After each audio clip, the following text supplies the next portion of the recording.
I don't think we've lost it. I don't think we've lost our high life. We just like I love the fact that people like Kwame Eugene. Will you do high life? Oh yeah, I get high life songs. I get high life songs. You know, I'll drop an album, you see it. Yo, what up, what up? Vibe song with Big Abeku Santana.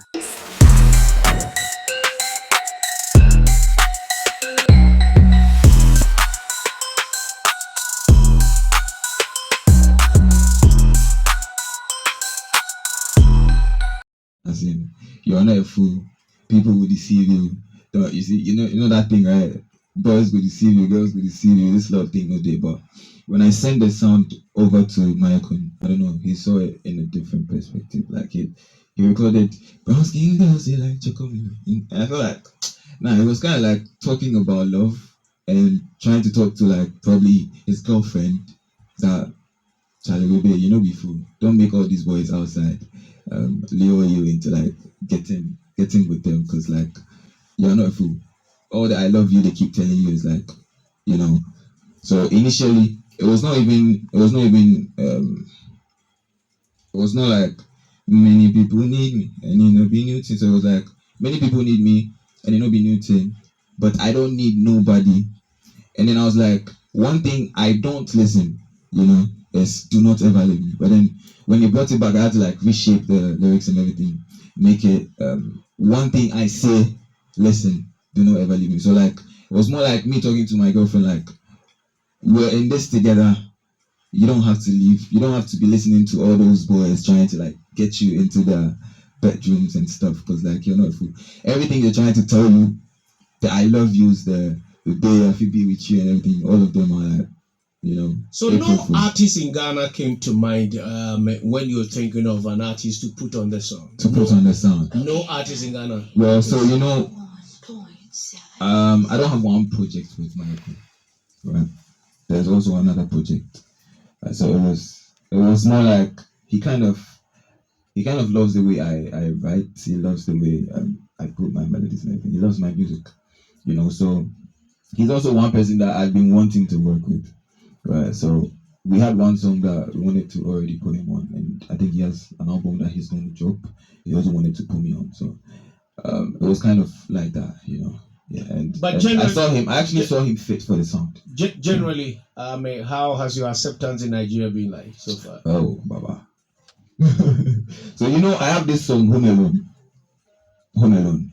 It's not really loud here in Ghana, but in Nigeria it's massive. All together with Asylum, that was like loud here too. Yeah. So the acceptance there is almost like Abi family over there. You know, so it's a very very good feeling. You know, Davido was in town a few days back, and you know we were linked up and everything. He's somebody that actually also loves my father. So. Should we expect something from you and Davido? Oh, easy. You guys talk. You guys talk. Yeah. I can't say the same ways, and I think since Good Sin time, people have been asking, should we expect something from only Davido? I think I've answered so many times that yes, of course. Except you don't believe I'm fit for that. You know? No, but was it your first time meeting Davido? No. That's not my first time. I met him in Nigeria first. You know, when I had Good Sin banging everywhere. I think he made a video to it. He loved the sound, so we linked up in the studio sometime in Nigeria.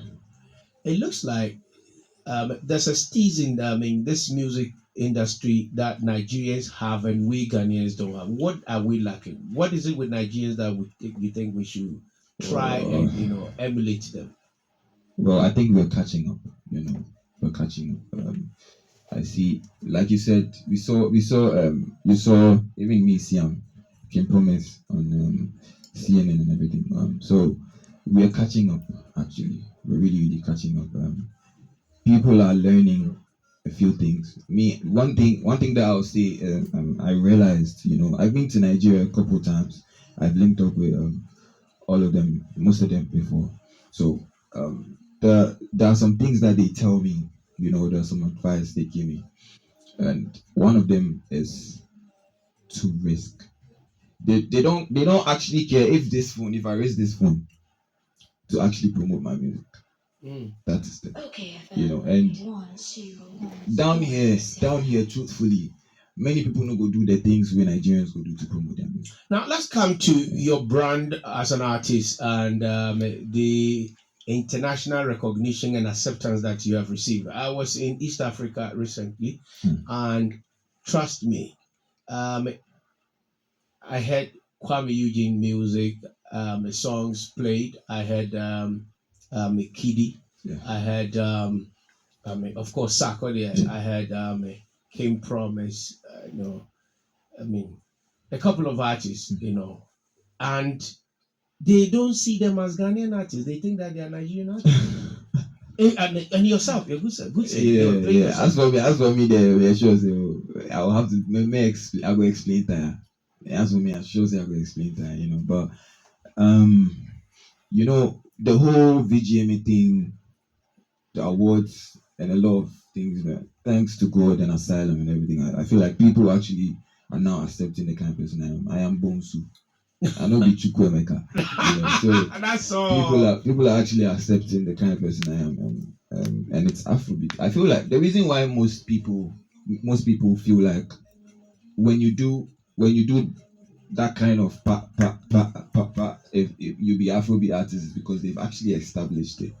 The Nigerians have established it to a point where when you hear some bounce, when you hear some sounds, you feel like it comes from the Nigerians. When they speak pidgin for here. So, but our pidgin know they sound like the Nigerians. They sound like the Nigerians. But even when you speak your own pidgin, they still feel like you get. So I feel like we've had this debate for a long time. We don't have an identity. Ghanaians, we don't have an identity. Our music identity, we don't get we don't get identity. So some are advocating that Charlie will be high life. Everybody do high life and stop calling yourself Afrobeat. It be high life. Well, high life. Okay. You can we know that drill is actually getting recognized. You know that, right? Ghanaian drill is actually getting recognized. And it's because these Asaka boys are doing so much. What I'm saying is the Nigerians I don't know how to explain it really, but they've worked so much that people see a lot of Nigerian artists doing something that they call Afrobeat.